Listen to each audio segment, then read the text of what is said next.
ہے مومنوں کے دل کا اجالا شان رمضان، ہے مومنوں کے دل کا اجالا شان رمضان۔ ناظرین کرام خوش آمدید، ایک مرتبہ پھر آپ کا خیر مقدم ہے۔ رشتہ داروں کے حقوق کے حوالے سے ہم بات کر رہے ہیں۔ جب قطع رحمی کی بات کی جاتی ہے، میں جو بات کر رہا تھا کہ انا کے علاوہ اور کچھ نظر نہیں آتا، وجہ کیا ہے؟ کچھ ہم یہ بھی جانیں کہ قطع رحمی کی وجوہات اصل میں کیا ہوتی ہیں، ہم کیوں تعلق توڑنے پر اور اتنی بڑی نعمت، اتنی بڑی رحمت سے ہم محروم ہو جاتے ہیں، وہ کیا وجوہات ہوتی ہیں؟ میں پہلے تو ایک شعر آپ کے سامنے پیش کرتا ہوں، ابھی میں نے نکالا ہے، یہ مشتاق حسین خان ہاشمی مشتاق نام اچھا، ہیں۔ واہ واہ۔ تجھے کس بات کا غم ہے وہ اتنا پوچھ لے مجھ سے، ہاں، تجھے کس بات کا غم ہے وہ اتنا پوچھ لے مجھ سے، وہ اتنا پوچھ لے مجھ سے تو پھر کس بات کا پھر غم؟ کس بات کا غم ہے؟ بات تو اتنی سی ہے۔ ہاں، اس نے سعد اللہ شاہ کا غالباً شعر ہے، اس نے پوچھا جناب کیسے ہو، اس خوشی کا حساب کیسے ہو؟ واہ واہ، کیا بات، واہ، اتنا اصل میں جو آپ انا کا کہہ رہے تھے نا، پھر یوں ہوا کہ راستے یکجا نہیں رہے، ہاں، وہ بھی انا پرست تھا، میں بھی انا پرست۔ اتنی بڑی رحمت سے ہم صرف انا کی خاطر انا محروم کی ہو جاتے ہیں؟ اس میں کئی اسباب ہیں اس کے نا، ہاں، ایک وجہ تو انا ہے، ٹھیک ہے، دوسرا انا کے ساتھ ساتھ جو اس کے مفاسد ہوتے ہیں، تکبر ہے، غرور ہے، کسی کو حقیر سمجھنا ہے، ہاں، یہ بھی کچھ مسائل ہوتے ہیں، کچھ جہالت، تو یہ ساری چیزیں مل کے، اور اس کے علاوہ کچھ جو معاشرے کا ماحول ہے نا، ہاں، وہ بھی اس میں اپنا کردار ادا کرتا ہے نا، ہاں، کہ اگر کوئی کسی نے کسی کے ساتھ بھلائی کی، آگے اس کو اس کا صحیح صلہ نہیں ملا، ہاں، بلکہ اس کے لیے نفرت کا سبب بن گیا، چونکہ ایک پہلو یہ بھی تو ہے نا، الاقارب کل اقارب کہا جاتا ہے نا، ہاں، کہ جو رشتہ دار جتنا قریبی رشتہ دار ہوگا اتنا زیادہ زہریلا ہوگا، یہ بھی محاورے بنے ہوئے ہیں نا، تو اس میں برادران یوسف کو آپ دیکھ لیں، ہاں، اس سے بڑی مثال کیا ہو سکتی ہے؟ حسد ہے اس کو، جس کو حسد میں پڑھ سکتے ہیں، تو رشتہ داروں میں حسد زیادہ ہوتا ہے، کزنز میں اس کو اتنی عزت کیوں مل گئی ہے، اس کو اچھی نوکری کیوں مل گئی؟ ہاں جی، اور اس لیے یہ مسائل تو ہے اپنی جگہ پر، لیکن رسالت میں آپ صلی اللہ علیہ وسلم نے جو پیغام دیا نا، وہ قابل غور ہے۔ آپ نے فرمایا صلہ رحمی کرنے والا وہ نہیں ہے کہ جس سے رشتہ دار تعلق توڑیں، جس سے کوئی صلہ رحمی کرتا ہے اس سے وہ صلہ رحمی کرے، وہ صلہ رحمی کرنے والا نہیں ہے۔ ہاں، کبھی وہ مجھ سے ملتا ہے میں بھی ملتا ہوں، یہ تو کوئی بات ہی نہ ہوئی نا۔ ہاں، صلہ رحمی کرنے والا حقیقی وہ ہے کہ جو تعلق توڑتا ہے آپ اس سے تعلق جوڑیں۔ واہ واہ واہ۔ اس میں ایک اور پہلو، ابھی میں آیت دیکھ رہا تھا، سورہ محمد صلی اللہ علیہ وسلم میں یہ آیت ہے کہ صلہ رحمی جو ہے نا، یہ اللہ رب العزت نے منافقین کی علامت قرار دیا ہے اور اسے فساد فی الارض قرار دیا ہے۔ اگر صلہ رحمی نہ کی جائے، قطع رحمی کو فساد فی الارض اور منافقین کی علامت قرار دیا ہے۔ آپ سنیں، فَهَلْ عَصَيْتُمْ إِن تَوَلَّيْتُمْ أَن تُفْسِدُوا فِي الْأَرْضِ وَتُقَطِّعُوا أَرْحَامَكُمْ، تو کیا تم نے گمان کر لیا ہے کہ اگر تم پیچھے پھیرو گے تو زمین میں فساد کرو گے اور رشتے کاٹ دو گے؟ اللہ اللہ اللہ، یعنی یہ اہل ایمان کی علامت نہیں ہے جی ہاں، قطع تعلقی کرنا۔ اور اس حوالے سے آخری بات میں ایک اور کرنا چاہوں کہ اس کی کتنی اہمیت ہے۔ جی، حضرت ام المومنین سیدہ عائشہ صدیقہ سلام اللہ علیہا پر تہمت لگی، جی، تو اس میں سادہ لو مسلمان منافقین کی زد میں آئے، ان میں سے ایک مصطح بھی تھے۔ ٹھیک، حضرت ابوبکر صدیق اس کی کفالت فرماتے تھے، وہ غریب تھے۔ جب زد میں آئے نا، رسول اللہ کے حرم پر اگر کوئی تہمت لگائے، اللہ، صدیق اکبر کا جلال، پھر ان کی اپنی بیٹی ہے لیکن ان کا زیادہ جلال تو تھا کہ رسول اللہ کا حرم، رسول اللہ کا حرم ہے۔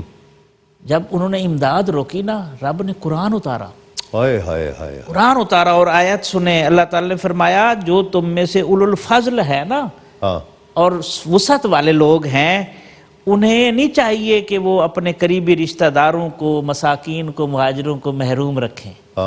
آگے سنیں، انسان کانپ اٹھتا ہے، وَلْيَعْفُوا وَلْيَصْفَحُوا، معاف کرو، درگزر کرو، أَلَا تُحِبُّونَ أَن يَغْفِرَ اللَّهُ لَكُمْ، کیا تمہیں یہ پسند نہیں ہے کہ اللہ تمہیں بھی معاف کرے؟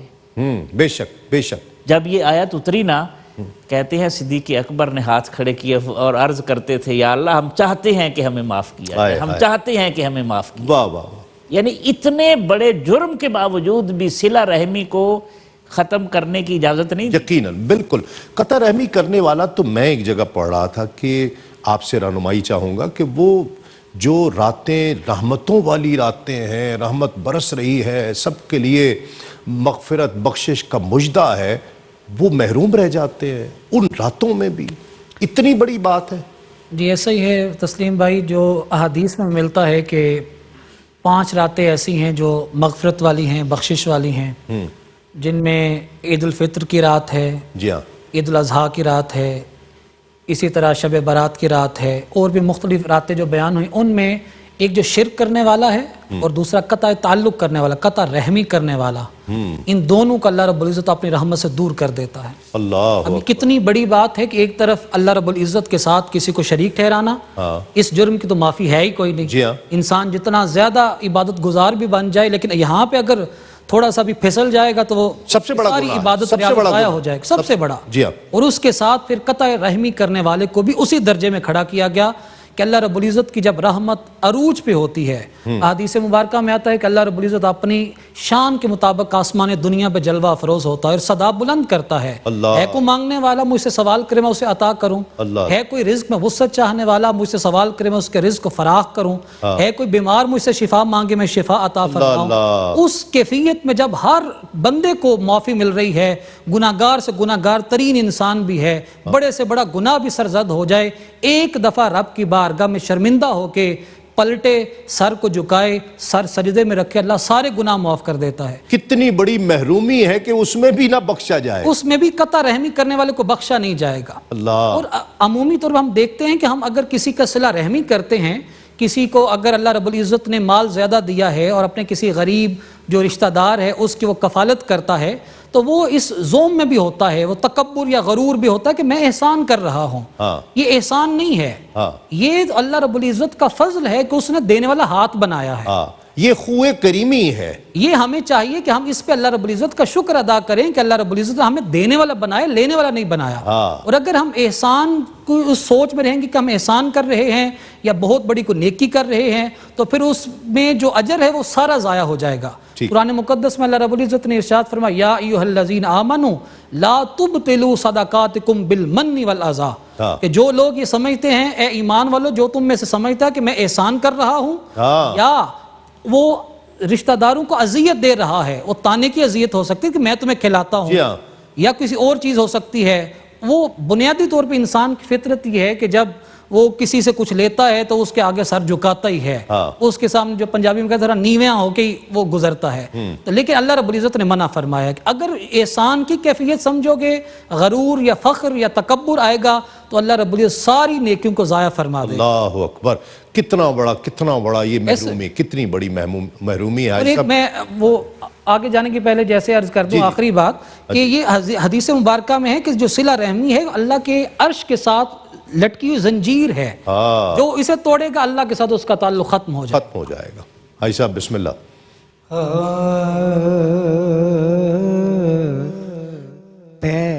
کرے دلربا بن کے آیا روح ارض و شمع بن کے آیا روح ارض و شمع بن کے آیا شب رسول خدا بن کے آئے وہ حبیب خدا بن کے آیا وہ حبیب خدا بن کے آیا حضرت آمینہ کا دلارا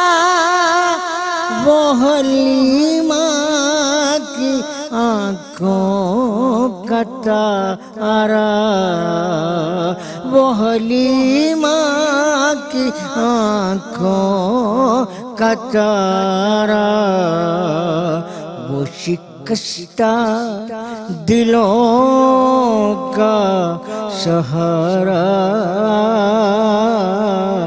بے کسوں کی دعا بن کے آیا، بے کسوں کی دعا بن کے آیا۔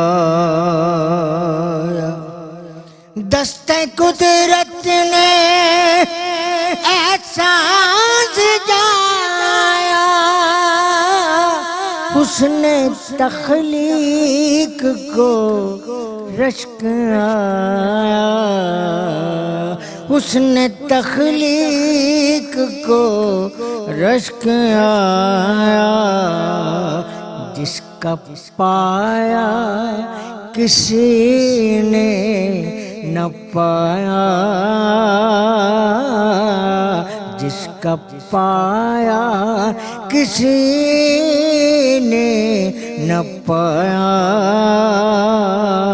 وہ خدا کی رضا بن کے آیا۔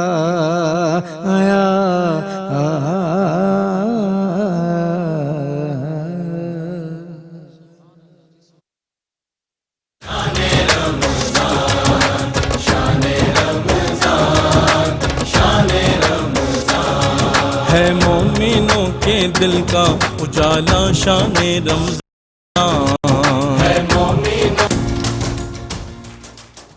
ناظرین کرام خوش آمدید۔ آج کے موضوع کے حوالے سے کچھ چھوٹے چھوٹے سوالات ہیں میرے، جو میں اپنے مہمانوں سے رہنمائی چاہوں گا۔ اگر رشتہ دار ناراض ہو جائے اس کو منانا لازم ہے؟ جی بالکل لازم ہے، کیونکہ رسول اللہ صلی اللہ علیہ وسلم کا فرمان ہے کہ صلہ رحمی ہے ہی یہ کہ اگر کوئی ناراض ہے اور نہ مانے تو بھی کوشش جاری رکھے۔ اچھا، کوئی فرض کرے وہ شرائط ہی ایسی رکھ دیتا ہے تو تعلق نہیں توڑنا۔ اچھا، ہاں اس میں سرد مہری آ سکتی ہے، وقفہ آ سکتا ہے، ہاں، لیکن انسان مان مثال کے طور پر وہ کہتا ہے یار تیری بیوی نہ ساڈا گزارا نہیں، انہوں چھڈنا ہے تو سانوں مل لے، اس صورت میں اصل میں وقت بہترین مرہم ہے، وقت کے ساتھ ساتھ چیزیں سیٹل ہو جاتی ہیں اگر نیت اچھی ہو تو۔ اچھا، یعنی اس طرح سے کر لے، ہاں ڈیلے کر لے، پھر مل لے، پھر مل لے، پھر ہو جائے گا، ٹھیک ہو جائے گا۔ اور یہ تجربہ ہے، میرا ذاتی تجربہ ہے، 20 سال بعد 30 سال بعد وہ آ کر ملا ہے۔ وہ ملا ہے۔ ٹھیک ہے، اب جس طرح یہ کہہ رہے ہیں ہم جو بات کر رہے ہیں، یعنی اگر فرض کریں کہ اس کو منانے میں ہمارا نقصان ہو رہا ہے اور ہمیں لگ رہا ہے کہ یہ نقصان ہوگا ہمارا، اس کے باوجود بھی منایا جائے، نقصان برداشت کیا جائے؟ اس میں مختلف صورتیں ہو سکتی ہیں، جیسے بات ہو رہی ہے کہ کوشش تو انسان کو جاری رکھنی چاہیے، لیکن انسان کو اپنا نقصان کرنے کی بھی شریعت اجازت نہیں دیتی، تو ہمیں اس چیز کو بھی دیکھنا ہے کہ کس طرح ہم اپنے نقصان کو بھی بچائیں اور رشتہ داری کو بھی ہم پروان چڑھائیں۔ وہ انسان اب کوشش کرتا رہے، جیسے قبلہ سیدی صاحب فرما رہے ہیں کہ وقت مرہم ہے، اور آہستہ آہستہ جب انسان ایک وقت تک اسے مسلسل وہ استقامت کا اگر مظاہرہ کرے تو آخر بالفرض وہ چیز وہ پایا تکمیل تک پہنچ جاتی ہے۔ کم از کم زیادتی سے ہی باز آ جائے، درست ہے، ظاہر ہے اتنا انسان اپنی اللہ رب العزت نے انسان کو اس کی جو استطاعت ہے اس سے زیادہ کو اس کا مکلف نہیں بنایا۔ ٹھیک ہے، جتنی انسان کوشش کر سکتا اتنی وہ کوشش کرے، باقی اللہ رب العزت نیت کا حال بہتر جانتا۔ اگر کہتے ہیں جی میں صلہ رحمی کرتا ہوں اور مجھے اس کو منانا ہے یا صلہ رحمی کرنی ہے اس کے ساتھ، اور اس میں شریعت کی کوئی خلاف ورزی ہو رہی ہو تب بھی کرے؟ نہیں، اگر تو شریعت کی خلاف ورزی ہے تو پھر تو ظاہر ہے اسے ہم صلہ رحمی کنسیڈر ہی نہیں کریں گے، کہیں گے ہی نہیں، کہیں گے ہی نہیں۔ جو شریعت کی حدود ہے ان میں رہتے ہو، کیونکہ یہ شریعت نے اللہ اور اس کے رسول نے ہمیں بتایا ہے کہ یہ صلہ رحمی ہے، تو اگر اس دائرہ کار سے باہر کوئی چیز ہے تو وہ تو صلہ رحمی میں شمار ہی نہیں ہوگا۔ جب وہ شمار نہیں ہے تو اس کا ہم مکلف نہیں ہے تو ہم سے سوال نہیں ہوگا۔ صحیح۔ ڈاکٹر صاحب اگر کوئی شخص ہے جو مجھے پتا ہے کہ یہ میں اس کے ساتھ اچھا سلوک کروں گا تو یہ مجھے ڈسے گا، یہ مجھے نقصان پہنچائے گا، اس کے باوجود مجھے اس سے صلہ رحمی کرنی ہے؟ دیکھیں تسلیم بھائی، اس میں ہر ایک کی اپنی فطرت ہے نا، چشمے نے پیاس بجھانی ہے، سانپ نے ڈسنا ہے، ہاں، تو کیا چشمہ پیاس بجھانا بند کر دے؟ یعنی پھر بھی اس اپنی فطرت ہے نا، ہاں، تو جس کی فطرت میں شفقت ہے اس نے تو شفقت کرنی ہے نا۔ ہاں لوگ مجبور ہیں، پتھر تو ماریں گے ضرور، کیوں نہ شیشوں سے کہا جائے کہ وہ ٹوٹا نہ کرے. واہ واہ واہ.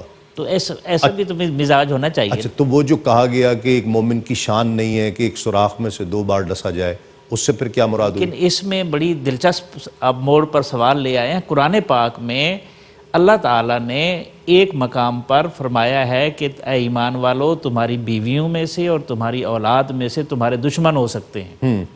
یا ایھا الذین آمنوا ان من ازواجکم و اولادکم عدو لکم. ہاں آگے سنیں اللہ نے کیا فرمایا، وَإِن تَعْفُوا، اگر معاف کرو گے، وَتَصْفَحُوا، درگزر کرو گے، وَتَغْفِرُوا، پردہ ڈالو گے، فَإِنَّ اللَّهَ غَفُورٌ رَحِيمٌ. تو رشتہ داری میں تو یہ کرنا پڑتا ہے، پھر معاف بھی کرنا ہے، پردہ بھی ڈالنا ہے اور درگزر بھی کرنا ہے. پھر اللہ کی مغفرت آئے گی بار بار. یعنی یہ وہ نیکی ہے جہاں مومن ایک سوراخ سے 2 دفعہ نہیں ڈسا جاتا. جتنی دفعہ وہ تکلیف اٹھائے گا اللہ اس کے لیے رحمت کے دروازے کھولے گا. یعنی اس کو پتہ چل جائے، پتہ چل گیا ہے، ہاں جی. لیکن اس کے جاننے کے باوجود وہ اس کے ساتھ بہتر سلوک کرے، لیکن بچ کے بھی احتیاط تو کرنی ہے نا، بچ کے رہے، بچ کے رہے، لیکن تعلق اپنی مومنانہ شان بھی برقرار رکھے برقرار رکھے، اور یہ اس کے ساتھ صلہ رحمی بھی نہ چھوڑے. یہ تو مومن کی فراست ہے نا جی. فراست یہی ہے کہ ہم وہ صلہ رحمی بھی کرتے رہیں اور اپنا نقصان یا اس کے ڈسنے سے بھی بعض اپنے آپ کو بچاتے رہیں. ٹھیک ہے. ابھی مومن کی فراست تو پھر ظاہر امتحان ہے. کوئی کہتا ہے جی میں کوشش بہت کرتا ہوں، میرا فلاں بندے فلاں رشتہ دار سے ملنے کو شاہ صاحب دل ہی نہیں مانتا ہے، میں کیا کروں؟ اب یہاں پہ دل کی تو بات نہیں ہے نا جی. یہاں تو بات ہے کہ اللہ اور اس کے رسول کے احکامات کی تعمیل کرنی ہے، سر جھکانا ہے. سر آنکھوں پہ وہ کہتا ہے جی سر آنکھوں پہ اس بندے کو ملنے کا میرا دل نہیں کرتا. اب اس کی کچھ وجوہات ہو سکتی ہے نا، کیوں نہیں دل کا. ایک صرف یہ ہے جیسے شروع میں بات ہو رہی تھی، انا ہے، تکبر ہے، یا بس ویسے ہی ہے کہ کوئی مزاج ہوتا ہے نا، مزاج نہیں ملتا. اگر تو صرف یہ وجوہات ہیں تو یہ تو ظاہر کوئی قابل ایسی وجہ نہیں ہے جس پہ عمل کیا جائے یا جس پہ اس کی گرفت نہ ہو. اگر تو کوئی ایسی بنیادی وجہ ہے کہ اس نے نقصان کیا ہے یا اس کے اولاد کے بارے میں وہ برا سوچتا ہے یا اس کے گھر والوں ماں باپ کے بارے میں اس کا ناروا سلوک ہے، تو پھر اس کی وجوہات شاید ایسی ہوں کہ ہم اسے کچھ نہ کچھ شریعت سے اجازت اس کی نکل سکتی ہو، وگرنہ تو اجازت نہیں ہے. ٹھیک ہے. اب مالی ذمہ داری، مالی مدد کرنا، یہ اس کی ذمہ داری ہے رشتہ دار کی کہ وہ کرے، اس کی کسی بھی رشتہ دار کی. جی اس کی کئی حیثیتیں ہیں نا. سب سے پہلے تو والدین کی ذمہ داری ہے، اولاد کے لیے، اولاد کی والدین کے لیے ذمہ داری ہے. پھر وآتِ ذی القربی حقہ، یعنی قریبی رشتہ دار کو اس کا حق دو. ان اللہ یامر بالعدل والاحسان وایتاء ذی القربی، یہاں پر بھی وہی ہے، دینا تو ہے اور مسلسل دینا ہے. اب آپ اس کی سٹیجز بتا سکتے ہیں، بڑھا سکتے ہیں. پہلی ذمہ داری رشتہ داروں کی ہو گئی، ٹھیک ہے. دوسری ذمہ داری پھر پڑوسی آ جاتے ہیں، ٹھیک ہے. تیسری ذمہ داری میں پھر سماج آتا ہے، معاشرہ، دوست ہیں آپ کے، دوست احباب ہیں، سماج آتا ہے. چوتھے پر ویلفیئر کی تنظیمیں آتی ہیں. پھر پانچویں پر حکومت وقت کی، ریاست کی ذمہ داری ہے. یعنی رشتہ داروں کو دینا میرے لیے زیادہ افضل ہے، ان کی میں مدد کروں. حدیث پاک ہے، رسول اللہ صلی اللہ علیہ وسلم نے فرمایا سب سے افضل صدقہ وہ ہے جو اس رشتہ دار پر خرچ کیا جائے جو آپ سے دشمنی رکھتا ہے. اچھا میں اس کو بتا سکتا ہوں کہ یہ زکوٰۃ ہے؟ نہیں بتانا ضروری بھی نہیں ہے. آپ اسے تحفہ کے طور پر دے سکتے ہیں، ویسے چلے جاتے ہیں اس کے گھر چلے جائیں، اس کا حال عیدی کہہ کے دے دیں، عیدی کہہ کے دے دیں، کوئی حرج نہیں ہے. عزت نفس کا خیال رکھنا ہے. ٹھیک ہے. اچھا مجھے یہ پتہ ہے کہ میں اس کو مدد کروں گا، اس کو پیسے دوں گا تو یہ غلط جگہ پر استعمال کرے گا، ماضی کا تجربہ بھی یہ ہے، پھر بھی دوں. جو تو وہ ایسے رشتے ہیں جن کی کفالت آپ کے اوپر لازم ہے، تو بہرحال ہمیں انہیں دینا ہے. ساتھ کچھ نہ کچھ تنبیہ کی جا سکتی ہے یا ایسا معاملہ کہ تاکہ تنبیہ کی منزل سے تو نکل چکا ہے وہ، اب کیا کرے؟ اگر تو کوئی ایسی بہت اس پیسے سے وہ شریعت کی حدود کو وہ پھلانگتا ہے، توڑتا ہے، تو پھر تو ہمیں نہیں دینا چاہیے، پھر ہمیں اپنا ہاتھ روکنا چاہیے. مجھے لگتا ہے کہ یہ اپنے بچوں پہ خرچ نہیں کرے، یہ عیاشی میں لٹا دے گا، پھر تو ہمیں روکنا چاہیے. پھر ہمیں کوئی ان کے بچوں کی کفالت کے لیے کوئی دوسرا راستہ اختیار کرنا چاہیے. ٹھیک تاکہ کیونکہ اگر وہ عیاشی کرے گا اس کے بچے بھوکے رہ جائیں گے، تو پھر ہمیں ان کے بچوں کی بھوک کا مداوع کرنے کے لیے کچھ نہ کچھ انتظام کرنا چاہیے. اس کو بیچ میں سے ہٹا ہی دیا جائے، ہٹایا جا سکتا ہے. ظاہر ہے اس کے جو بچے ہیں ان کے ساتھ جو ہمارا معاملہ ہے وہ بھی صلہ رحمی کے ضمن میں آئے گا نا. جیسے وہ حدیث مبارکہ بیان ہوئی، ایک حدیث مبارکہ یہ بھی ہے، آقا کریم علیہ الصلوۃ والسلام نے ارشاد فرمایا عام کسی غریب پہ آپ اگر صدقہ کر دیں تو ایک آپ کو ثواب ہے، اور اگر کسی غریب رشتہ دار پہ صدقہ کرتے ہیں تو اللہ رب العزت 2 اجر عطا فرماتا ہے۔ بہت خوب، یعنی ہمیں ہر صورت میں اس کا بھلا دیکھنا، جس قدر ہماری استطاعت ہے نا ہم اس کا اس قدر ہم نے اپنا حصہ ضرور ڈالنا، اس کا بھلا دیکھنا۔ بہت اچھی بات، میرا خیال ہے پوائنٹ کلیئر ہو گیا ہے۔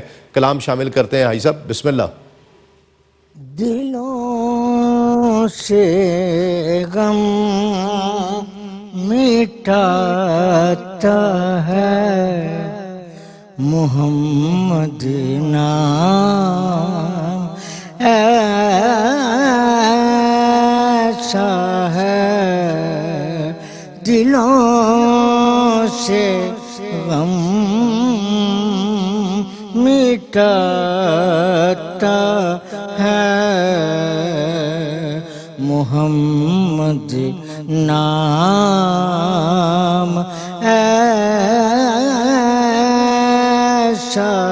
ہے نگر اجڑے بساتا ہے محمد نام، ایسا ہے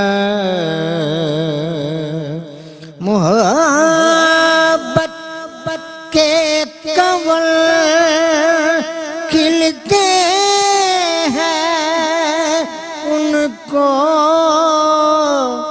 یاد کرنے سے،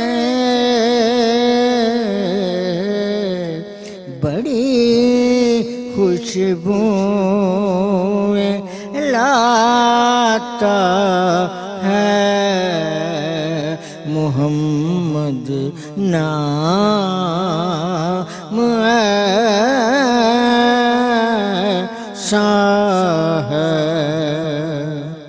مدد حاصل ہے مجھ کو ہر گھڑی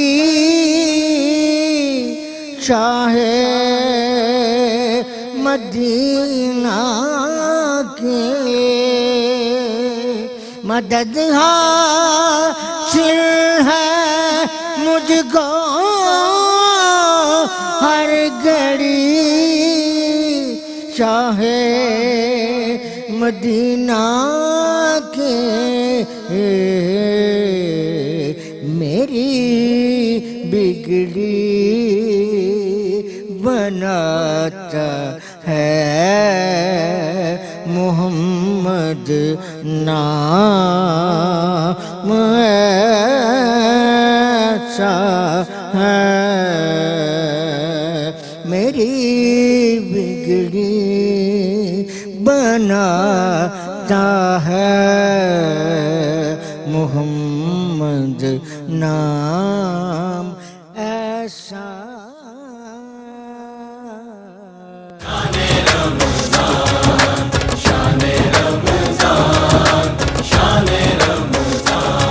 ہے مومنوں کے دل کا اجالا شان رمضان، ہے مومنوں کے دل کا اجالا شان۔ ناظرین کرام خوش آمدید، آپ پروگرام دیکھ رہے ہیں رحمت سحر تسلیم صابری کے ساتھ، حقوق العباد کا یہ پروگرام جس میں ہم جو لائیو لاہور اسٹوڈیو سے پیش کرتے ہیں۔ قبلہ پیغام آج کے حوالے سے کیا کہیں گے؟ دیکھیں تسلیم بھائی، پیغام تو یہ ہے، سب سے پہلے تو ہے سماج۔ جب سماج ہی نہیں رہے گا، ہم ایک دوسرے کو مرنے مارنے پہ تل جائیں گے، تو پھر جب کچھ رہے گا ہی نہیں تو ہم کیا کریں گے؟ بالکل، اس لیے ضروری ہے کہ اس کی بقا میں اپنا کردار ادا کرنا چاہیے۔ بہت اچھی بات، بہت اچھی بات۔ ٹھیک ہے، رسول اللہ صلی اللہ علیہ وسلم نے جس طرح اپنی ذمہ داری کتنا منصب رسالت کی نبھائی، جی ہاں، نفرتوں کو محبتوں میں تبدیل کر دیا، جو شدید دشمن تھے وہ گہرے دوست بن گئے، واہ واہ واہ واہ، اور جو جان لینے والے تھے وہ جان کے محافظ بن گئے۔ آئے ہائے ہائے، کیا بات، تو ہمیں اس طرف آنے کی ضرورت ہے، ہاں، اس تربیت سے فیض لینے کی، اور اس کے لیے 2 چیزیں ہیں جو رسالت مآب صلی اللہ علیہ وسلم سے ہمیں لینے کی ضرورت ہے اس وقت سماجی بقا کے لیے۔ بے شک، ایک زبان کا استعمال سوچ سمجھ کر کیا جائے، جو ہم وہ رات سردی نے کہا تھا، لفظ کلہاڑی بنے اور بات آری ہو گئی۔ ہاں وہ نہ ہو. مجھ سے کل بے ساختہ تخریب کاری ہو گئی. ہاں تو زبان کو کنٹرول میں رکھیں.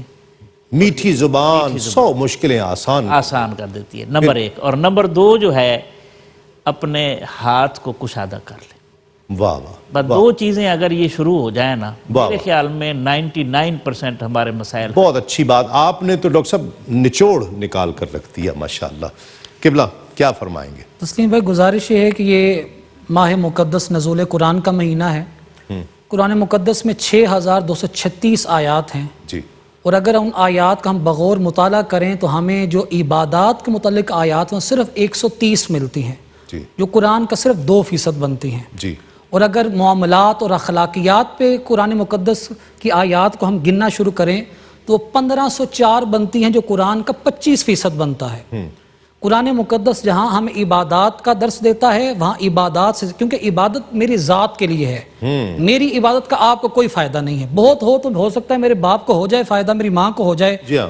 اس سے زیادہ میری عبادت کا کسی کو کوئی فائدہ نہیں. واہ. لیکن جو اخلاقیات ہے، جو معاملات ہیں، ان کا فائدہ پورے معاشرے میں سرایت کرتا ہے. بے شک بے اور شک. جو اخلاقیات کی بات ہے عمومی طور پہ، جیسے صلہ رحمی کی ہم نے بات کی، اخلاقیات میں بھی یہ ہوتا ہے کہ ہم کہتے ہیں کہ اخلاق وہ یہ ہے کہ مسکرا کے ملو تو مسکرا کے ملیں گے، دو گے تو بدلے میں ہم بھی دیں گے، ظلم کرو گے تو پھر بدلے میں ہم بھی ظلم کریں گے. جی ہاں. لیکن آقا کریم علیہ الصلوۃ والسلام نے ارشاد فرمایا ان تصل من قطعک وتعطی من حرمک وتعفو عن من ظلمک. اخلاق یہ ہے تم اس انسان کو عطا کرو جو تمہیں محروم کرتا ہے، اللہ اللہ. اس سے تعلق جوڑو. پھر یہ صلہ رحمی کے ساتھ اس کا ربط ہے، اللہ. اس کے ساتھ تعلق جوڑو جو تعلق توڑتا ہے، اور اس انسان کو معاف کرو جو تم پہ ظلم کرتا ہے. اللہ اللہ. حضرت امام زین العابدین یا اہل بیت اطہار کو ہم ان کی شان کو دیکھتے ہیں تو وہ جو کربلا کے میدان میں یزیدی فوج کے سپاہی تھے، وہ بھی اگر دروازے پہ آتے ہیں تو وہ بغیر کچھ سوال کے انہیں ضرور عطا کر دیتے ہیں، اللہ. کیونکہ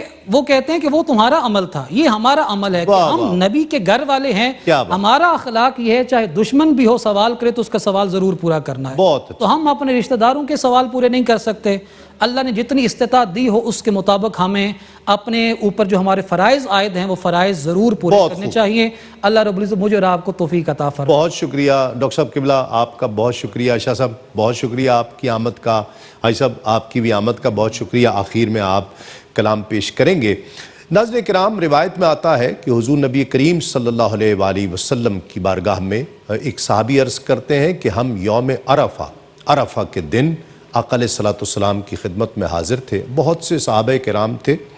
وہ صحابی روایت کرتے ہیں کہ آقا علیہ السلام نے گفتگو کرنے سے پہلے، خطاب کرنے سے پہلے فرمایا کہ تم میں سے اگر کوئی صلہ رحمی کرنے والا ہے تو وہ اس مجلس سے باہر نکل جائے، اٹھے اور باہر جائے. ایک شخص پیچھے سے، وہ صحابی کہتے ہیں ہم میں سے ایک شخص جو پیچھے بیٹھا ہوا تھا وہ شخص باہر نکل گیا. کیا گزری ہوگی رحمت للعالمین، جو سارے جہانوں کے لیے رحمت بنا کر بھیجے گئے ہیں، اگر ان کی مجلس سے کوئی شخص اس طرح سے نکال دیا جائے، اس سے بڑی محرومی اور کیا ہو سکتی ہے. ساری دنیا کے گناہ کر کے جس کی بارگاہ میں آؤ تو بخشش کا پروانہ مل جائے، وہ اگر نکال دے تو کتنی بڑی بات ہے.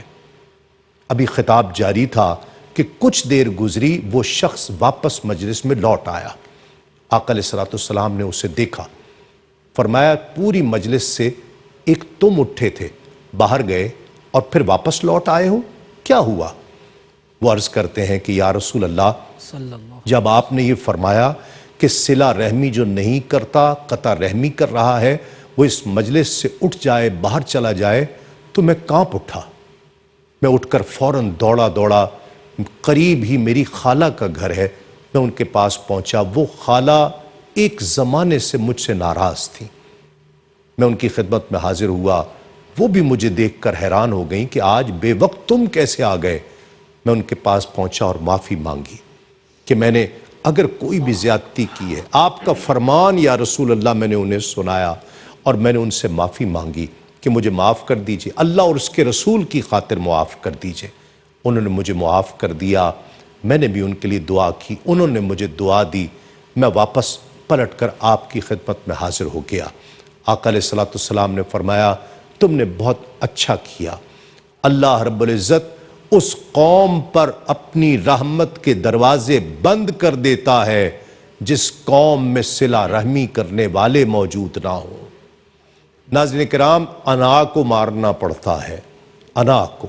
یہ مہینہ مقدس مہینہ، کوئی ناراض ہے اس کو منا لیجئے۔ صرف ان میسیجز سے کام نہیں چلے گا کہ اتنا برکتوں والا مہینہ آیا ہے، میں سب سے معافی مانگتا ہوں، میں عمرے پر جا رہا ہوں، کوئی مجھ سے ناراض ہے تو مجھے معاف کر دے، میں فلاں کام کرنے، عید کا دن ہے، جو مجھ سے ناراض ہے نہ، آپ کو معلوم ہوگا کون آپ سے ناراض ہے، اس کے پاس جائیے۔ آپ بڑے ہو جائیں گے، چھوٹے نہیں ہوں گے، آپ بڑے ہو جائیں گے جب جا کر اس کی بارگاہ میں پیش ہوں اور جا کر کہیں کہ جی مجھ سے زیادتی کچھ بھی ہوا، مجھ سے زیادتی ہوئی، میں تم سے معافی مانگتا ہوں۔ دل بڑا کیجئے، انا کو ختم کیجئے، اور جب یہ احساس آ جائے گا اس عمل میں کہ میں اللہ اور اس کے رسول کی رضا کی خاطر کر رہا ہوں، پھر برکتیں دیکھیے، رحمتیں دیکھیے۔ یہ رزق کی کشادگی کا باعث ہے، یہ رحمتوں کا باعث ہے۔ اللہ رب العزت ہمیں اس کی توفیق عطا فرمائے۔ کل آپ سے انشاءاللہ ایک مرتبہ پھر ملاقات ہوگی۔ کل تک کے لیے تسلیم احمد صابری کو اجازت دیجئے۔ السلام علیکم، تسلیمات۔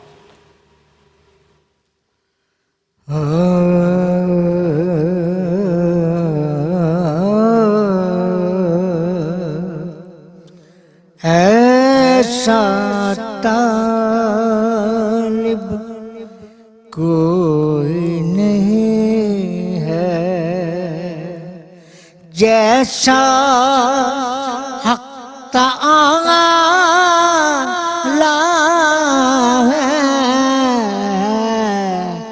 کوئی نہیں محبوب بھی ایسا، کوئی نہیں محبوب بھی ایسا، جیسا کملی والا ہے جی، کوئی نہیں محبوب بھی ایسا۔ سر کا تاج سجا ہے، دوش پہ کمبر کالا ہے، سر کا تاج سجا ہے، دوش پہ کمبر کالا ہے، آنکھوں میں مازاغ کا کجیلا جی، آنکھوں میں مازاغ کا کجیلا، آپ خدا نے ڈالا ہے، بس کوئی نہیں محبوب بھی ایسا، دیکھنے والوں نے دیکھا ہے یہ بھی منظر آنکھوں سے، دیکھنے والوں نے دیکھا ہے یہ بھی منظر آنکھوں سے، کہ 70 پینے والے ہیں اور دودھ کا ایک پیالہ ہے، 70 پینے والے ہیں اور دودھ کا ایک پیالہ ہے، بس کوئی نہیں محبوب بھی ایسا، اپنی بخشش اپنی بھلائی کا یہ کام نکالا ہے، اپنی بخشش اپنی بھلائی کا یہ کام نکالا ہے، ہم اپنے نبی کے گن گاتے ہیں، جب سے ہوش سنبھالا ہے، بس کوئی نہیں محبوب بھی ایسا۔